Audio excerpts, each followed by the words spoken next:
Hindi naman kailangan yung red carpet. Okay, okay na lang yung simento. Binili ba niya to? O binili ninyo?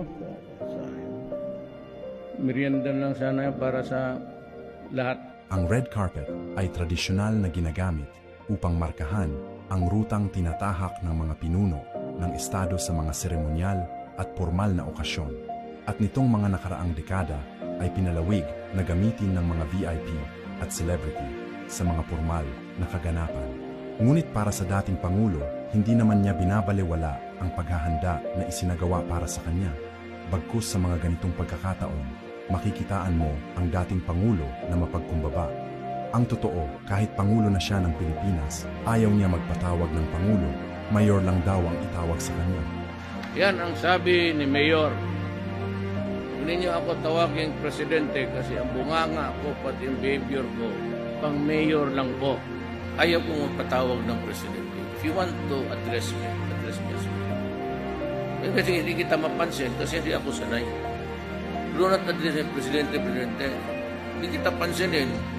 Minsan ayaw ko, minsan talagang hindi ko ma-relate na ako yun. So you just call me mayor, intindihan ko na ako yun. I mean no offense to anybody. So beginning from now, zero tolerance for abuses committed by the law enforcement agencies, including the National Bureau of Investigation. Do not taint yourself in the company of known criminals and criminal syndicates. You will be sorry. There will be a major revamp. I will have an electronic thing there in the office to track your record. And I would know, at alam ko ngayon, kung sino yung mga generals who are tainted with corruption and drugs. And you know that I know, we all know, you better resign. You have no more future in the police. Joke with anybody else, but not me. Do your duty, I will die for you. Do your duty, and if in the process you kill 1,000 persons because you are doing your duty, and I will protect you. And if they will try to impeach me, I will hurry up the process and we go out of the service together. Dudublihin ko yung sweldo niya. Double your salary. Let me tell you now, I will not run this country with a corrupt police. Do not do it. Ever again. Ever again. Kayong mga, the younger ones, never mind or retiring. For the next 6 years, build a track record of performance that is good. Because I will plot your history, your personal history. Yung nagkakaso kayo na may mga kidnapping, I will review you. And I will like to talk to you in Malacanang. Dalawa lang tayo. Sabihin mo sa akin kung anong gusto. My job is to bring peace. My job is to talk to the enemies of the state, to the Communist Party of the Philippines, to the MILF, and to the men, and see if I could make a difference in our lives. It is not a war to be fought forever. We cannot fight forever. We might have the weapons, the armaments, and the bullets, but the mortars. But that does not make a nation. My job is to bring peace. But hand in hand, I must also bring order in my country. Magbilang kayo ng oras. Ayaw ko ng araw.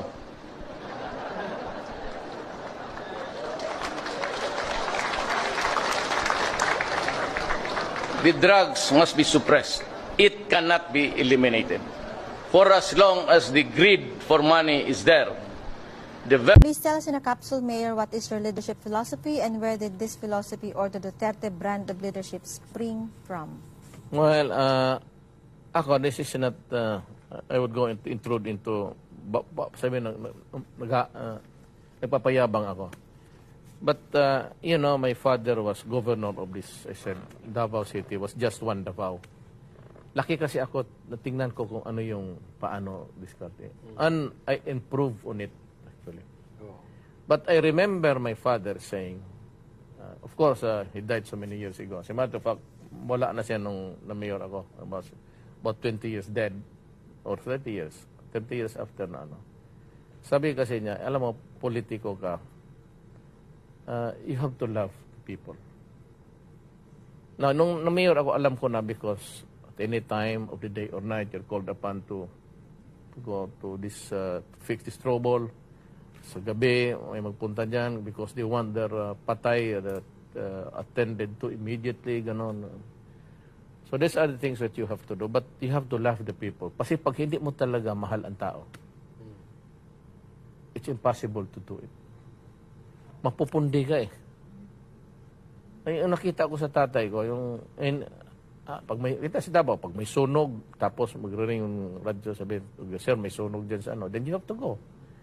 Because you have to show to the people that you are concerned and you're worried about their fate. From anong nangyari sa kanila. Then you have to see to it that there are blankets, mosquito nets, and food delivered, and they are relocated or brought to a place where they can spend the night or the remaining few days ahead in the place where... Yung mga ganon. Huwag ninyo masyadong pahirapan talaga ang Pilipino. Otherwise, ako, hindi na ako makatakbo. At mayroon silang sinasabi na hindi ko matapos ang 6 years. Yung iba sabi nila, makudita ako. Yung sabi iba mga taga-Amerika, lahat ng Pilipino sa Amerika magpunta doon sa Manila kasi, sige, mag-uwian lahat ng Pilipino. Bagsak tayo doon sa ilalim ng Manila Bay. Tignan mo. Sa hangin nila, mga hangin ito, they think that they can change. What are you to change the choice of the people? But pero ako, sabi ko nga, huwag niyo akong takutin. Because I became president, ay almost a miracle to me. At least sabi ninyo, ay pera yan, terorismo. Well, you're entitled to your own opinion. But you guys, you were living witnesses to what transpired during the last election. That's destiny. So if God wants me to be there only 2 years, He will find the reason to oust me. Either He will kill me, babagsak ako, o ang military, magsabi sila, ayaw na namin. Ay, di sige. So, what does that mean to me? That is part of my destiny. Huwag ninyo akong takutin kasi para sa akin, bigay ng Diyos. Yan ang buhay ko, pati yung trabaho. Ngayon, anytime kunin niya sa akin yan, then that is the part of the history of my presidency. So, forget about yung auster. Ganon ang istorya niya. Hindi ninyo ako naintindihan. Kasi hindi niyo sinusunod ang utak ko kasi hindi niyo ako kilala. That's the problem. Hindi ako kilala ng mga elitista, mga oligarchs. Hindi naman ako kilala ng mga politiko. Do not threaten me. Joseph. Gaganda ang buhay. In the fullness of God's time, gaganda. By the grace of Allah. Assalamualaikum, aking mga kapatid. Gaganda yan, sigurado ako. Palakbay lang. On the clamor of our citizens for timely issuance of Philippine passports, the government shall work towards amendment of the 1996 passport law to lengthen the validity of the passports from the current 5 years to 10 years.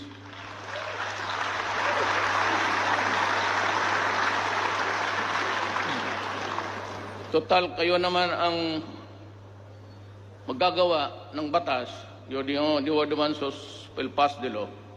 Even if you make it good for 30 years, okay ako. Bahala ka. Basta stretch a little bit because 5 years is just really simply on a regular basis. Matagal pa naman itong passport. Mag-apply ako ng mga 10 days. Alam mo, I'd like to call the attention of Secretary Yasay. If you go to Davao, look back doon look at the back, likod ng itong mall. Malaki mo doon. Sige, pangalanan lang natin, SM. Doon, yung mga tao, nandyan sa pavement, natutulog. For the many times na daan ako na walang ulan, doon yan sila. Because first come, first serve. And the only outlet there, the outlet of your department is yung sa SM. So yung mga maawa ko dito sa side sa Cotabato, lahat ng Cotabato doon sa Davao. Karamihan niya walang mga bahay. If you're applicant in Davao City, fine. But yun, kung walang mahirap kasi, karamihan dyan mga moro, naghihiga lang dyan sa pavement. Nasasaktan talaga. Masakit. Yung buong gabi, magtayasal hanggang magbukas yung SM. Kasi first come, first serve. Kasabi ko, well, that is addressing to all of the cabinet members. Make use of the computer. I do not want to see people lining up under the heat of the sun. I do not want people lining up under the rain na mga grado. Yes. Here are with Lakas. PDP. Is there going to be a coalition between PDDS or PDP with Lakas CMD? No. No? No, I cannot because nandyan si Marcos. Hindi ako believe siya. He's really a weak leader. Kaya ako sabi ko, totoo yan, hindi ako naninira ng tao. Talagang weak. Kasi spoiled child, only son. Of course, he can talk. He delivers English articulate. Pero ang aral kasi kung saan-saan sa labas. Pero kasabihin mo na may crisis, gano'n. He's a weak leader. At saka may bagahe siya. Ito si Bong, naghahanap ako ng tao na honest at trabahante talaga.